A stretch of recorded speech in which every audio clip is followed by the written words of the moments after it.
ഒന്നിനെക്കുറിച്ചും ഭാരപ്പെടരുത്.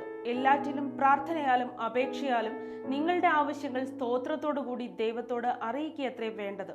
എന്നാൽ സകല ബുദ്ധിയെയും കവിയുന്ന ദൈവസമാധാനം നിങ്ങളുടെ ഹൃദയങ്ങളെയും നിലവുകളെയും ക്രിസ്തുയേശുവിൽ കാക്കും. ഫിലിപ്പിയർ 4:6-7. ഈ വചനം നമ്മുടെ മനസ്സിനെയും ആത്മാവിനെയും ശക്തിപ്പെടുത്താനും ശാന്തമായ ഒരു ജീവിതം നയിക്കാനും സഹായിക്കുന്നു. ആന്തരിക മുറിവുകൾ പലപ്പോഴും നമ്മെ തളർത്താറുണ്ട്.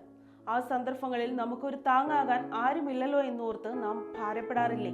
എന്നാൽ ദിനംപ്രതിയുള്ള പ്രാർത്ഥനയിലൂടെ നമ്മുടെ ആശങ്കകളും വിഷമങ്ങളും ദൈവത്തോട് പങ്കുവെക്കുമ്പോൾ ആന്തരികമായ സമാധാനവും ശക്തിയും നമുക്ക് ലഭിക്കുന്നു.